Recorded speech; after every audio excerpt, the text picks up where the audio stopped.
C'est ici que résident tous ceux que vous avez connus, tous les humains qui ont vécu, toutes les histoires qui ont été racontées. C'est là que notre voyage commence. Mais alors que nous nous éloignons de notre atmosphère, de la Lune, des planètes familières et du Soleil, nous nous lançons dans une quête épique. Une quête pour saisir la véritable échelle de notre univers. Alors que nous quittons l'étreinte de la Terre, le premier repère de notre voyage cosmique est la Lune. À environ 384 400 km. Une distance si grande que si vous deviez conduire une voiture à une vitesse constante de 100 km/h, il vous faudrait plus de 160 jours pour l'atteindre.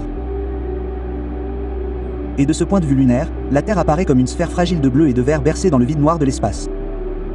Un spectacle qui met notre existence dans une perspective humiliante. Voici la Terre vue de la Lune. Alors que nous poursuivons notre voyage vers l'extérieur, la prochaine étape importante est le Soleil. Il se trouve à environ une unité astronomique de la Terre.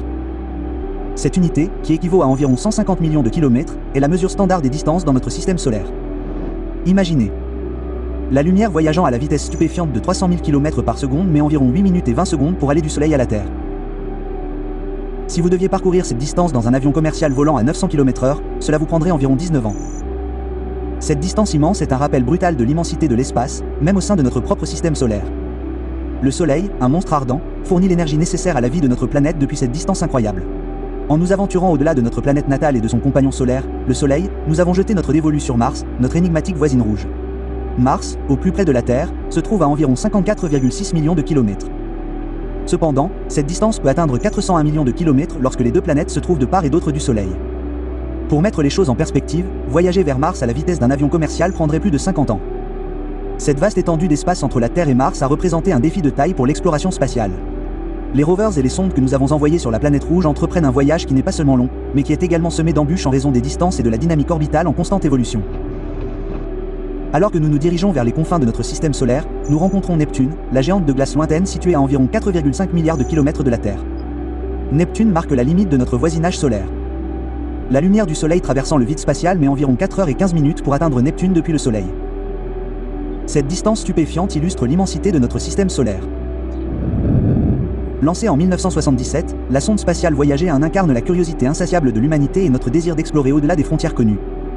À ce jour, Voyager 1 a voyagé pendant plus de 4 décennies, couvrant une distance stupéfiante de plus de 22 milliards de kilomètres depuis la Terre. C'est l'objet artificiel le plus éloigné de notre planète, un vagabond silencieux dans la mer cosmique. En 1990, à la suggestion du célèbre astronome Carl Schön, Voyager 1 a tourné sa caméra vers la Terre pour une dernière photographie. Cela a donné l'image emblématique du point bleu pâle. À une distance d'environ 6 milliards de kilomètres de la Terre, notre planète est apparue comme un minuscule point pâle dans l'immensité de l'espace. Schön a réfléchi poétiquement à cette image, soulignant notre responsabilité de chérir et de préserver notre seule maison, un petit point dans l'immense univers. Aux confins de notre système solaire se trouve le nuage de glace, une vaste sphère théorique d'objets glacés. On pense que ce nuage lointain s'étend jusqu'à 100 000 unités astronomiques du Soleil. Cela représente environ 1,9 années-lumière, une distance si immense qu'elle se trouve à la limite de l'espace interstellaire. Les scientifiques déterminent la limite de l'espace interstellaire, appelée héliopore, où le vent solaire du Soleil est arrêté par le milieu interstellaire. C'est là que l'influence de notre Soleil cesse et que commence le vaste domaine de l'espace interstellaire. Le nuage de nuages représente la dernière frontière de notre système solaire, une zone limite où l'influence du Soleil s'atténue et où le voyage cosmique dans la galaxie commence véritablement. Alors que nous nous aventurons au-delà des confins de notre système solaire, notre prochain point d'intérêt est Alpha Centauri, le système stellaire le plus proche de notre Soleil. Situé à environ 41,3 billions de kilomètres, cette distance équivaut à plus de 276 000 unités astronomiques. À des distances aussi colossales, l'UA, une mesure si pratique dans notre système solaire, commence à perdre de son utilité. C'est pourquoi les astronomes utilisent l'année-lumière, la distance parcourue par la lumière en un an, pour les mesures interstellaires. Alpha du Centaure se trouve à environ 4,4 années-lumière de nous. Compte tenu de notre technologie actuelle de voyage spatial, un voyage vers Alpha du Centaure est presque inimaginable. Par exemple, la sonde Voyager, qui se déplace à environ 17 km par seconde, mettrait plus de 70 000 ans pour atteindre ce système stellaire voisin. Cette immense distance souligne l'immensité de l'espace qui sépare les étoiles et met en évidence les défis du voyage interstellaire. Notre voyage nous emmène maintenant à l'échelle de notre galaxie natale, la Voie lactée. D'une superficie d'environ 100 000 années-lumière de diamètre, cette vaste galaxie spirale abrite des centaines de milliards d'étoiles, chacune abritant potentiellement son propre système planétaire. Au sein de cette immense structure, se trouve une minuscule sphère connue sous le nom de bulle radio-humaine, qui s'étend à environ 100 années-lumière de la Terre. Cette bulle représente l'étendue la plus éloignée de l'influence humaine dans le cosmos, la portée de nos émissions de radio et de télévision dans l'espace. Au-delà de cette bulle, c'est comme si l'humanité n'avait jamais existé. Toute civilisation résidant dans la grande majorité de notre galaxie ignorerait notre présence, étant donné que nos signaux ne les ont pas encore atteintes. L'échelle de la Voie lactée est si vaste que toute notre histoire enregistrée n'est qu'un murmure dans le vent cosmique, indétectable au-delà de cette petite bulle. En quittant la Voie lactée, nous entrons dans le vaste domaine presque incompréhensible de l'espace intergalactique. Ici, les galaxies flottent dans l'océan cosmique, séparées par des distances ahurissantes. Notre galaxie fait partie d'un petit voisinage cosmique connu sous le nom de groupe local, un amas de plus de 50 galaxies réparties sur environ 10 millions d'années-lumière. Le groupe local est un assemblage diversifié, comprenant non seulement des galaxies spirales comme la Voie lactée et Andromède, mais aussi une multitude de galaxies naines plus petites. Les distances sont si vastes que la lumière d'un bout à l'autre du groupe local mettrait 10 millions d'années à les parcourir. Cette échelle éclipse tout ce qui se trouve dans notre propre galaxie, soulignant l'énormité de l'univers.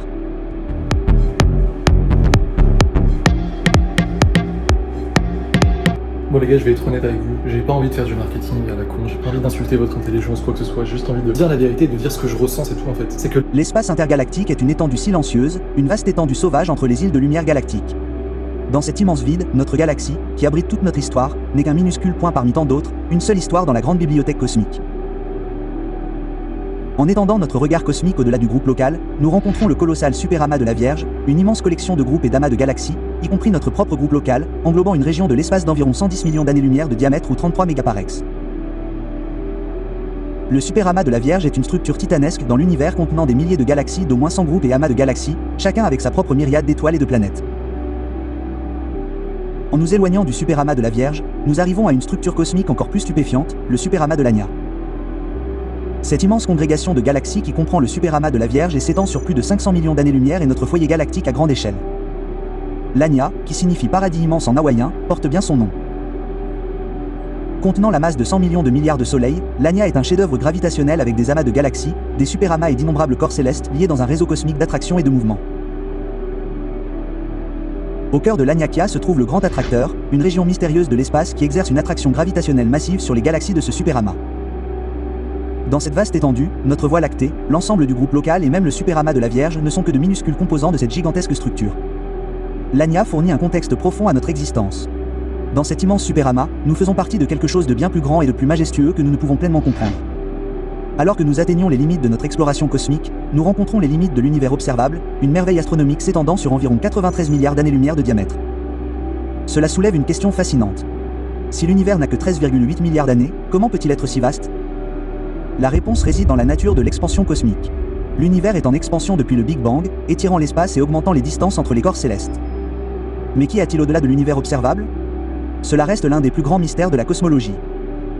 Certaines régions de l'espace s'éloignent de nous plus vite que la vitesse de la lumière, les plaçant à jamais hors de notre vue.